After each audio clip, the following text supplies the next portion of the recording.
Hello everyone, good morning. In the previous lecture, we have done with income from how a business and profession. We have done with question number 1. So today we have to start with question number 2. Okay, so this is the question number 1. Can you see that on my screen? Can you guys see my screen?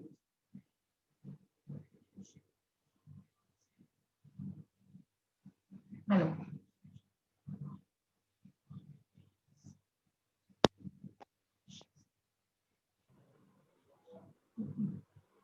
So this is the question number 2. From the particulars of Mr. Rohit for the year ended 31st March 2019, find out the taxable income. अभी यहाँ पे आपको क्या हुआ है, आपको mister Rohit का पूरा डेटा दिया हुआ है. अभी आपको करना क्या है, आपको इसमें इसका income from business and profession कितना है वो आइडेंटिफाई करना है, वो आपको कैलकुलेट करना पड़ेगा. ये अकाउंटिंग के हिसाब से आपको नेट प्रॉफिट निकाल के दिया है 2,93,000, लेकिन हम लोग अकाउंटिंग के हिसाब से टैक्स प्रॉफिट लाइक अकाउंटिंग का जो प्रॉफिट रहेगा उसके हिसाब से हम लोग टैक्स नहीं पे कर सकते हैं. हमको income from business and profession as per income tax के रूल के हिसाब से निकालना पड़ेगा, फिर हम टैक्स पे करेंगे. आवाज कम आ रही है. हेलो, अभी आ रही है आवाज? हाँ. ओके, तो मैं वही बोल रही हूँ कि हम लोग को ये जो नेट प्रॉफिट दिया हुआ है 2,93,000, ये जो है 2,93,000 ये एज पर अकाउंटिंग रूल है. बट हम लोग कभी भी टैक्स जो पे करते हैं वो अकाउंटिंग नेट प्रॉफिट के हिसाब से नहीं पे करते हैं, हमको इनकम टैक्स के हिसाब से ही चाहिए होता है प्रॉफिट.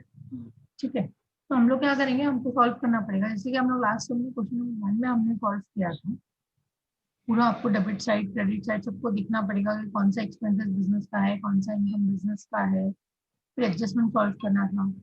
ठीक है, तो आप लोग क्या करोगे, अभी ये एडजस्टमेंट है, आप लोग ने इसकी स्क्रीनशॉट लिया है क्या? Yes, ma'am. Yesterday we took. Okay, so just do one thing. अभी आप क्या करो, जो एडजस्टमेंट दिए हुए हैं यहाँ पे हमारे पास 7 एडजस्टमेंट है. ठीक है, सो एक एक एडजस्टमेंट आप जस्ट रीड आउट करो, और एडजस्टमेंट रीड करने के बाद आप जस्ट देखो कि कौन सा एक्सपेंसेस बिजनेस का है, कौन सा पर्सनल है, और क्या इफेक्ट आएगा इसका. डिसअलाउ करोगे, अलाउ करोगे, क्या क्या करना है आपको एडजस्टमेंट के साथ. ओके, तो अब ये जस्ट सॉल्व करो. अभी पहले एडजस्टमेंट सॉल्व करना और रफ में लिखना कि क्या किधर जाएगा. जैसे हम लोग कल लिख रहे थे, एक एक एडजस्टमेंट पढ़ रहे थे और वो हम लोग लिख रहे थे कि सैलरी को डिसअलाउ किया था लास्ट टाइम, क्यों? क्योंकि वो रिजनेबल अमाउंट नहीं था. सो जस्ट ऐसे ही लिखना, फिर फॉर्मेट बना के हम लोग सॉल्व करेंगे. ठीक है,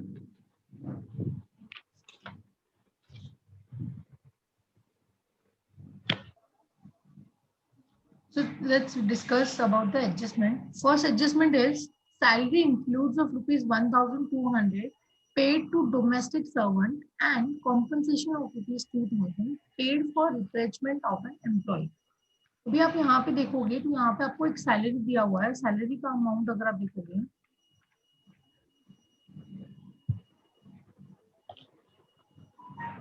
सम में अगर आप देखोगे कि आपकी सैलरी यहाँ पे आपने कितना प्रोवाइड किया है, तो सेकंड लास्ट आइटम आपको दिखेगा यहाँ पे. Salary is amounting rupees 44,500. Out of 44,500, you have paid the salary 1,200 to domestic servant. अगर आपने सैलरी डोमेस्टिक सर्वेंट को दिया है, क्या ये आपके बिजनेस का एक्सपेंसेस है क्या? नो. नो, बिकॉज ये घर का है. डोमेस्टिक सर्वेंट मतलब जो घर पे रहते हैं वो लोग की बात चल रही है, तो बिजनेस का नहीं है. तो आपको क्या करना पड़ेगा, सैलरी में से 1,200 रुपीज आपको डिसअलाउ करना पड़ेगा, just add back करना पड़ेगा, because we already deducted this 1,200 rupees, but now I have to add back because it's not my personal, it's not my business expenses, so I cannot less from business income. Okay, so वहाँ पे आप add back करो उसको disallow expenses में 1,200. After that, compensation of rupees 2,000 paid for retrenchment of an employee. We have seen the retrenchment of an employee in the salary chapter. जब retrenchment होता है तो कॉम्पनसेशन दिया जाता है एम्प्लॉयर की इधर से, सो वो बिजनेस का ही होगा. बिकॉज एम्प्लॉय आपके बिजनेस का है, आपके बिजनेस में काम कर रहा है, तो अगर आप उसको रिट्रेचमेंट अगर दे रहे हो एज ए कॉम्पनसेशन, तो ये बिजनेस का एक्सपेंसिव है, तो ये 2000 उसके अंदर इंक्लूड है, तो कोई प्रॉब्लम नहीं है, चलेगा। मतलब यहाँ पे आप देखोगे तो आपको सैलरी के बारे में दिया है इन्फॉर्मेशन कि सैलरी आपको 44,500 रुपीज है, उसमें से 1,200 आपने पर्सनल के लिए दिया है, सो जो आपको डिसअलाउ करना है, एंड ये जो 2,000 रुपीज है वो बिजनेस का ही है, वो उसके अंदर इंक्लूड है ऑलरेडी, आपको कुछ करने की जरूरत नहीं, ये जस्ट इग्नोर करना है। तो आपको एक इफेक्ट देना है कि 1,200 जो जाएगा वो क्या होगा, एड बैक करेंगे as a disallow expense. Okay. So next is rent include expenditure extension of rented building at the cost of ₹26,000. यहाँ पे क्या हो रहा है, फॉर एग्जाम्पल से आपका बिजनेस जो है वो रेंट पे है, अगर आपका बिजनेस जो है वो अगर रेंट पे है, तो यहाँ पे रेंट के अंदर एक और खर्चा यहाँ पे इंक्लूड किया हुआ है, क्या, expenditure extension of rent building, मतलब जहाँ पे मेरा बिजनेस है ये वो रेंट पे है, और वो जो रेंटेड बिल्डिंग है, बिल्डिंग पूरा जो रेंटेड बिल्डिंग है उसके ऊपर एक और हो सकता है कि वो लोग एक्सटेंशन कर रहे हैं, सेकंड फ्लोर बना रहे हैं, थर्ड फ्लोर बना रहे हैं, तो उसका कॉस्ट भी वो लोग ने मैंने यहाँ पे रेंट पे ऐड कर दिया है। सी मेरा बिजनेस करना, बिजनेस पे रेंट, बिजनेस जो कर रही हूँ, जो बिजनेस है वो रेंट पे है, तो मैंने रेंट पे किया, तो आपका ये जो रेंट होगा वो बिजनेस एक्सपेंसिव हो जाएगा। लेकिन अगर आप बोल रहे हो कि ये जो एक्सटेंशन का, लाइक सेकंड फ्लोर या थर्ड फ्लोर बनाने का जो एक्सटेंशन का भी आपने एक्स्ट्रा पैसा दिया, वो भी रेंट के अंदर इंक्लूड है, तो वो हम लोग अलाउ नहीं करेंगे, क्योंकि ये मेरे बिजनेस का नहीं है। इससे तो कल कोई भी बिल्डिंग बनेगी उसका एक्सटेंशन का पैसा होगा, मुझे देना पड़ेगा, तो ये मैं बिजनेस में से थोड़ी माइनस कर सकती हूँ, ये मेरी बिजनेस थोड़ी ही है कि बिल्डिंग एक्सटेंड हुआ तो पैसा ऐड करो, मतलब पैसा पे करो, ये ऐड हो जाएगा। यस, डिसअलाउ एक्सपेंसेस में ऐड करना है, एक्सपेंडिचर एक्सटेंशन ऑफ बिल्डिंग ऐसा करके 26,000 आपको उसमें ऐड करना है, बिकॉज रेंट आपका जो है वो आप देखो यहाँ पे रेंट कितना है, 50,000 रेंट है आपका, सुशला था आइटम, आप देखोगे रेंट जो है वो 50,000 है, 50,000 में से 26,000 जो है वो एक्सटेंशन का है, बाकी का जो है वो आपका क्या है, ऑफिस का होगा। ओके, उसके बाद next, travelling expenses includes ₹50,000 being a cost of a trip to Nepal for 10 days। अभी यहाँ पे क्या हो रहा है, आपके एम्प्लॉय को आपने ट्रैवलिंग के लिए भेजा, आपने उसको बोला ये लो 50,000 रुपया, 10 दिन के लिए आप नेपाल जाके आओ, वहां पे काम है। नॉर्मली क्या होता है, अगर मैं किधर जा रही हूँ, तो अगर मैंने क्या सोचा कि 10 दिन का काम करना है मुझे, यहाँ पे 10 दिन के लिए मुझे भेजा है, तो एक काम करते ना, 10 दिन की जगह पर मैं 6 दिन ही काम कर लेती हूँ, तो 10 दिन का काम करना पूरा है काम आपको, लेकिन वो जो 10 दिन का काम है उसको आपने 6 दिन में कवर अप किया, तो आपने कितना दिन सेव किया, यहाँ पे 4 दिन सेव किया। तो यहाँ पे क्या होगा, जब आपने 4 दिन सेव किया है, तो आपको एज अ अपने खुद के ही घूमने के नेपाल आप बार बार थोड़ी आओगे, तो आपने क्या सोचा, 6 दिन काम कर लेते, 4 दिन घूमने में भी नहीं निकालेंगे ना, 4 दिन घूमेंगे हम लोग, तो इसको आप लोग क्या करोगे, बिजनेस ट्रिप में ही जाएगा, ये बिजनेस ट्रिप में ही काउंट होना चाहिए आपको। देखिए आप यहाँ का देख लो कि 10 days के लिए आप गए हो, which only 8 days is for business purpose and 2 days allowed as a holiday to the employee. यहाँ पे बोला गया है कि 10 दिन का काम है, उसमें से 8 दिन आप बिजनेस का काम करना, 2 दिन हम लोग आपको एज ए अलाउ कर रहे हैं हॉलीडे के लिए। तो ये जो भी है ये पूरा कंसिडर ऐसे किया जाएगा कि वो बिजनेस ट्रिप के लिए ही है, क्योंकि बिजनेस ट्रिप यहाँ पे आपका 10 दिन का है, आप काम अगर जल्दी कर देते हो तो फ्री हो जाओगे ना, काम जल्दी नहीं करे तो आपको पता चला 10 दिन पूरा करना पड़ेगा, फिर आप 10वें दिन निकल के मुंबई आओगे या फिर जो भी रहेगा। समझ में आया? सो ये थर्ड वाला आपको सिर्फ इंफॉर्मेशन था, you just have to ignore it because it's just an information. Employee को आपने बाहर भेजा है ट्रिप के लिए, एज अ ऑफिस के लिए कुछ रहेगा तो बिजनेस पर्पज के लिए, एंड बाकी का ऑफ हॉलीडे भी रहेगा तो चलेगा, बिकॉज कोई भी अगर बंदा, अगर कोई भी पर्सन है, अगर वो आउटसाइड जा रहा है तो वो एवरी बार, मतलब बार बार तो नहीं जाएगा ना, अगेन एंड अगेन। नेपाल वो गया होगा, हो सकता है फर्स्ट टाइम गया हो, तो वो क्या सोचेगा, फर्स्ट टाइम में अगर जा रहा हो तो घूम के आऊंगा ना, काम फटाफट कर लेते हैं, घूमना भी तो है, बार बार कहाँ आने मिलेगा, ऐसा सोच के आपने क्या, तो ये 50,000 का जो खर्चा है आपका ट्रैवलिंग में इंक्लूड है। अब देखो आपका ट्रैवलिंग कितना है, 1 लाख रुपीज हो, टॉप 3 1 लाख रुपीज आपका ट्रैवलिंग एक्सपेंसेस है, उसमें से 50,000 जो है वो आपका बिजनेस के लिए पर्पज के लिए हुआ है, तो उसको जस्ट इग्नोर करना है, कुछ नहीं करना, इंफॉर्मेशन था ये चीज। क्लियर हुआ ये point? Okay. Fourth point is gift was given by a supplier for achieving a target sales. अभी आपको यहाँ पे गिफ्ट मिला है, तो ये आपको यहाँ पे इनकम की बात कर रहे हैं, सॉरी इनकम की बात कर रहे हैं। यहाँ पे आप क्रेडिट साइड पे देखो, क्रेडिट साइड पे आपको सेल्स दिखेगा, profit on sale of export licence दिखेगा, उसके बाद आपको एक गिफ्ट दिखेगा। चलिए 24,000 का जो गिफ्ट दिख रहा है ये क्या है? ये आपको जो गिफ्ट मिला है ये क्यों मिला है? क्योंकि आपने सेल अचीव किया है, पूरा आपका जो भी टारगेट था वो आपने अचीव कर लिया है। समझ में आया? तो ये जो गिफ्ट है वो आपका प्रोफेशनल गिफ्ट है, हाथ लगाने का नहीं। आपको जो इन्फॉर्मेशन दिया है, जो फोर्थ वन बोला है कि ये जो गिफ्ट आया है वो मेरा बिजनेस का गिफ्ट है, हाथ लगाने का नहीं, क्योंकि वो ऑलरेडी इनकम में इंक्लूडेड है, so will not add again.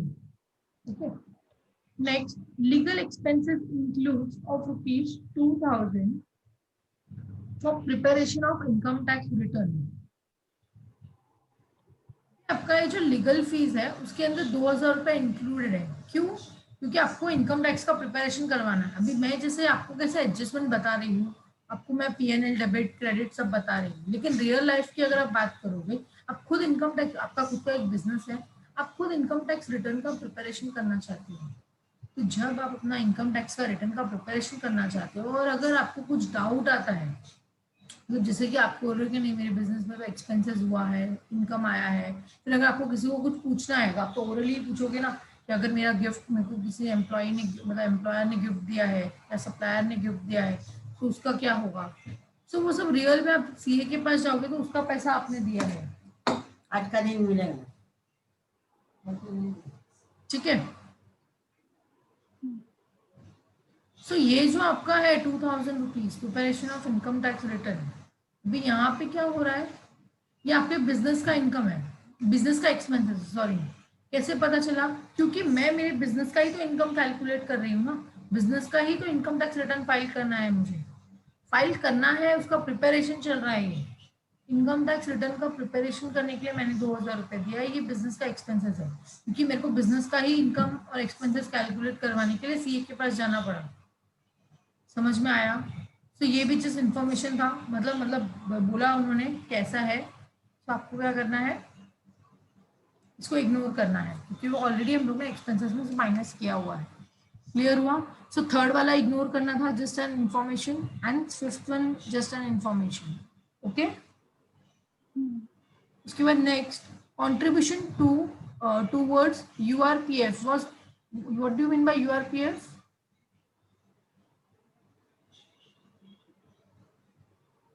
Unrecognized provident. Yes, unrecognized provident fund we have seen in the chart in the income from salary chapter. Okay, so यहाँ पे आपको बोला है कि कंट्रीब्यूशन जो हुआ है URPF अनरिकॉग्नाइज्ड प्रोविडेंट फंड का, जो कंट्रीब्यूशन आपने किया है वो टाइम पे किया है। मैंने आपको पहले ही बताया कि बिजनेस का जो भी एक्सपेंसेस होता है वो क्या होना चाहिए, टाइम पे पेमेंट होना चाहिए, तो ही हम लोग अलाउ करते हैं, ठीक है। सो ये लोग ने टाइम पे पेमेंट किया है, लेकिन ये कौन सा पेमेंट टाइम पे किया है लोग ने? अनरिकॉग्नाइज्ड प्रोविडेंट फंड टाइम पे किया है। हम लोग ने क्या बोला था? हमने बोला था कि contribution to recognised provident fund का जो पेमेंट होगा वो विद इन टाइम पे होना चाहिए। ये अनरिकॉग्नाइज्ड प्रोविडेंट फंड आपने टाइम पे पेमेंट किया है, अनरिकॉग्नाइज्ड प्रोविडेंट फंड बिजनेस में नहीं आता है। समझ में आया? सो कंट्रीब्यूशन टूवर्ड्स URPF जो अनरिकॉग्नाइज्ड प्रोविडेंट फंड है, भले आपने टाइम पे पेमेंट किया हो, उसको डिसअलाउ करना पड़ेगा। तो जरा देखो आपका कंट्रीब्यूशन टू URPF कितना है? 5,000। यस, तो ये 5,000 जो होगा वो आपका पूरा डिसअलाउ हो जाएगा। समझ में आया? क्यों? इट्स जस्ट बिकॉज ये अनरिकॉग्नाइज्ड है। हम लोग को रिकॉग्नाइज चाहिए, बिजनेस में जो हम लोग देते हैं कोई प्रोविडेंट फंड वो रिकॉग्नाइज होना चाहिए। समझ में आया?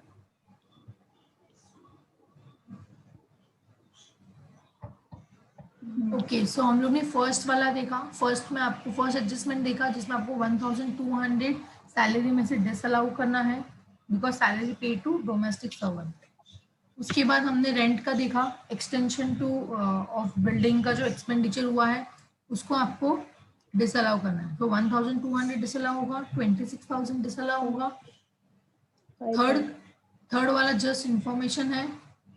फोर्थ वाला आपका जो है वो बिजनेस का इनकम है, वो लोग ने भी आपको इन्फॉर्मेशन दिया है, बिजनेस का ही है, इग्नोर करना है वो भी।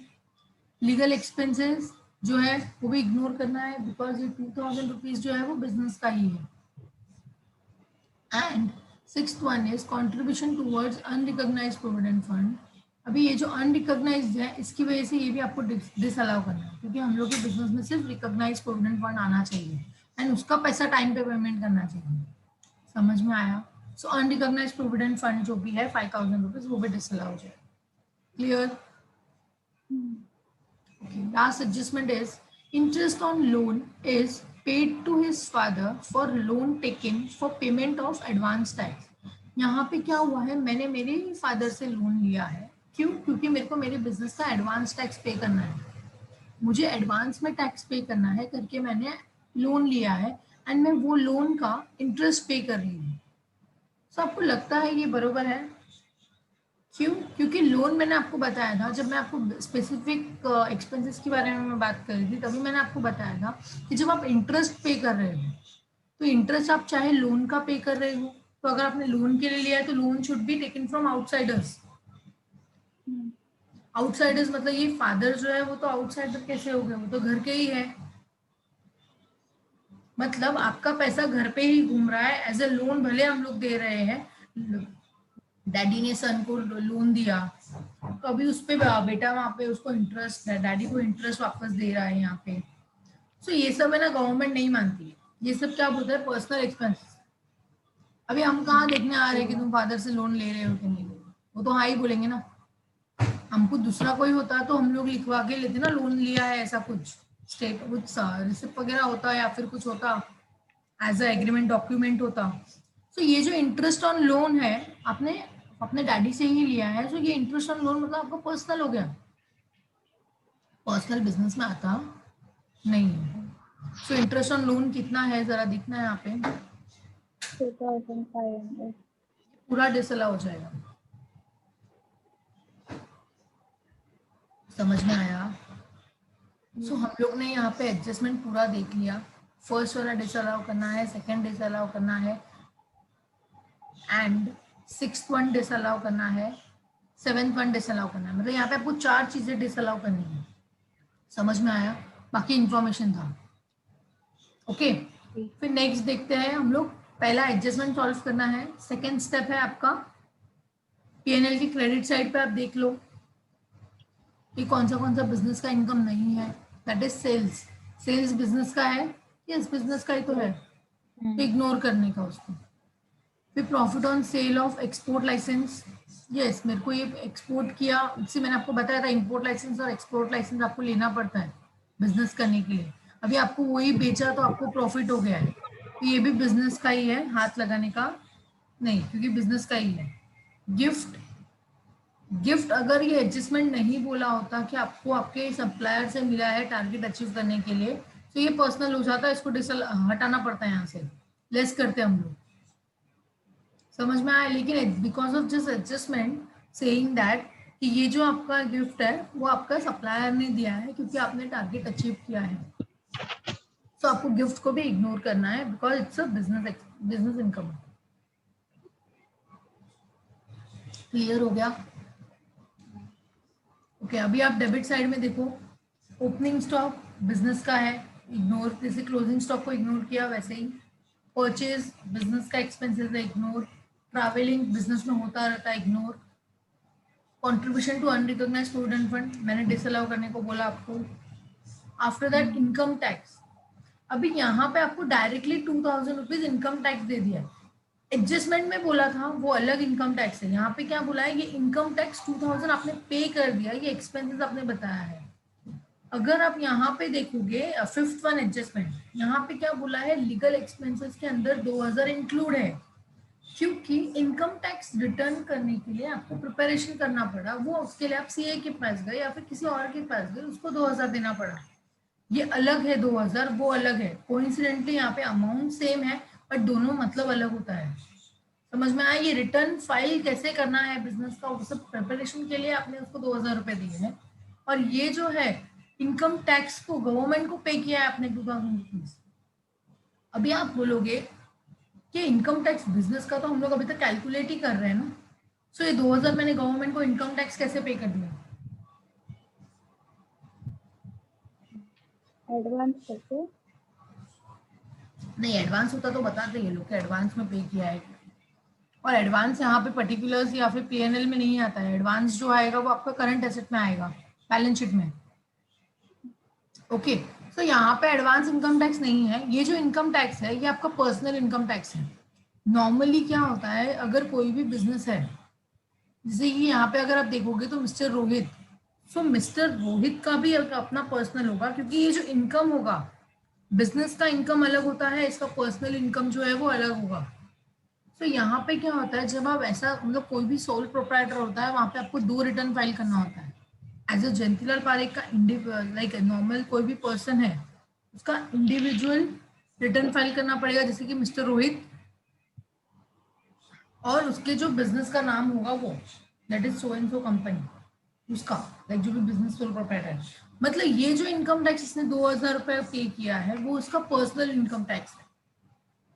मतलब अगर आपको डेबिट साइड पे किधर भी इनकम टैक्स दिखा, उसको आपको डिसअलाउ करना है। समझ में आया? क्यों? क्योंकि वो आपका पर्सनल होता है। Next is depreciation. समझा ना आपको ये इनकम टैक्स?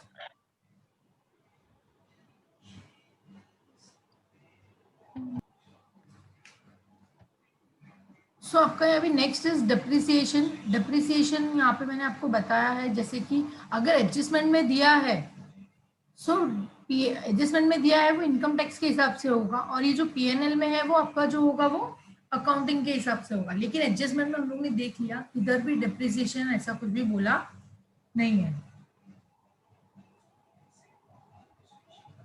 तो अज्यूम करने का कि ये जो डेप्रिसिएशन है वो आपका अकाउंटिंग के हिसाब से भी चलेगा, इनकम टैक्स के हिसाब से भी चलेगा, तो इग्नोर करने का। ये जो डेप्रिसिएशन मैं आपको लास्ट टाइम भी बताया था, डेप्रिसिएशन पीएनएल के डेबिट साइड वाला डिसअलाउ कभी करोगे आप, जब भी आपको एडजस्टमेंट में दिया होगा इनकम टैक्स के रूल के हिसाब से। भी यहाँ पे किधर भी ऐसा बोला नहीं है, तो इसको इग्नोर करना है, क्योंकि डेप्रिसिएशन बिजनेस में क्लेम करना है मुझे। Next is interest on loan. ये जो इंटरेस्ट ऑन लोन है वो हमको डिसअलाउ करना है, क्योंकि आपने आपके डैडी को ही पे किया है, लोन उनसे ही लिया था आपने। उसके बाद रेंट। रेंट में से हम लोग ने ऑलरेडी ट्रांजेक्शन कर लिया है, बिजनेस का रेंट है चलेगा, लेकिन वो जो एक्सटेंशन का था वो आपको डिसअलाउ करना है। बिजनेस में आपका बैड डेप हुआ है, बैड डेप हुआ है तो चलेगा, लेकिन रिजर्व फॉर डाउटफुल डेप या फिर प्रोविजन फॉर बैड डेप नहीं चलता है। मैंने आपको बताया था लास्ट टाइम, याद है? लॉ में हम लोग जब देख रहे थे थियरी, तभी हम लोगों ने डिस्कस किया था स्पेसिफिक 36 में कि ये क्या था, बैड डेप अगर हो रहा है आपके बिजनेस में हम लोग अलाउ करेंगे, लेकिन अगर आप बोलते हो कि बैड डेप होने वाला है, सो प्रोविजन रखना है मुझे, सो अलाउ नहीं करेंगे। सो बैड डेप जो है वो चलेगा, इग्नोर। लीगल एक्सपेंसेस बिजनेस का है, इग्नोर। सैलरी बिजनेस का है, इग्नोर। सो आपको क्रेडिट साइड पे एक भी इनकम ऐसा नहीं मिला जो पर्सनल हो, तो हमने सब इग्नोर किया। डेबिट साइड पे अगर आप देखोगे, सो यहाँ पे हम लोगों ने ओपनिंग को इग्नोर किया है, परचेस को इग्नोर किया है, ट्रैवलिंग को इग्नोर किया है, लेकिन contribution to unrecognised provident fund को हमको ऐड बैक करना है एज अ डिसअलाउड एक्सपेंसेस, क्योंकि ये अनरिकॉग्नाइज्ड है, बिजनेस में रिकॉग्नाइज्ड होना चाहिए। उसके बाद मैंने आपको बताया कि ये जो इनकम टैक्स है ये आपका पर्सनल है, क्योंकि बिजनेस का तो मैं अभी कैलकुलेट कर रही हूँ, आपने ऑलरेडी कैसे पे कर दिया। तो ये ऐसा है कि मिस्टर रोहित ने अपना इनकम टैक्स पे किया और उसने अपने बिजनेस में एक्सपेंसेस क्लेम करने का ट्राई किया है यहाँ पे। तो ऐसा हम लोग अलाउ नहीं करते हैं गवर्नमेंट, कि आपने एक जगह गवर्नमेंट को टैक्स पे किया और दूसरी जगह से आप उसका रिटर्न ऑफ लेने का सोच रहे हो, एक्सपेंसेस क्लेम करने का सोच रहे हो, गवर्नमेंट अलाउ नहीं करेगी। 2000 रुपये भी आपको as a income tax paid करके आपको डिसअलाउ करना है। डिप्रिसिएशन इग्नोर करना है। इंटरेस्ट ऑन लोन ये भी आपको डिसअलाउ करना है। समझ में आया? बाकी सब इग्नोर करना है, ठीक है? तो आपको क्या करना है, आपको नेट प्रॉफिट से स्टार्ट करना है। जिसने किया है वो ठीक है, जिसने नहीं किया है आपको उससे, आप उन लोग को बता रही हूँ, आपको खुद को सॉल्व करना है। अभी 2,93,000 से आप स्टार्ट करो। जो मैंने आपको बताया ऐड करना है वो आप ऐड करो। लेस का तो कुछ आया ही नहीं है अभी तक, तो जो भी है final income from net business and profession कितना होगा वो मुझे आप बता दो, फिर मैं आपको सोल्यूशन बताऊंगा। टैक्सेबल अंडर सेक्शन 28 की लिस्ट में देखा है कि अगर आपको कोई भी बिजनेस को इंपोर्ट करना है या एक्सपोर्ट करना है तो यू नीड अ लाइसेंस। तो आप लाइसेंस खरीदते हो, अभी आपको क्या हुआ, आपका बिजनेस हो गया, आपको अभी नहीं करना है, तो आपने वो लाइसेंस बेच दिया किसी को। फॉर एग्जाम्पल से आपने 10,000 में, मतलब आपने 5,000 में खरीदा था, आपने 10,000 में बेचा, तो आपको प्रॉफिट कितने का हुआ, यहाँ पे 5,000 का प्रॉफिट हो गया, 5,000 या। तो ये भी बिजनेस का ही आपको कंसिडर किया जाएगा, क्योंकि आपने बिजनेस के लिए ही लाइसेंस लिया था ना। डन हो गया।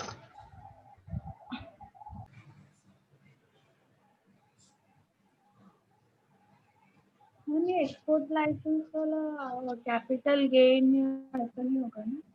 नहीं नहीं नहीं, ये मेरा कैपिटल एसेट थोड़ी है, कैपिटल एसेट होगा तो ही वहां पे जाएगा, नहीं तो नहीं जाएगा। ये आपका सोल्यूशन है आपके सामने, आप देख सकते हो। नेट प्रॉफिट आपको पीएनएल से स्टार्ट करना है, that is 2,93,000 given in the question.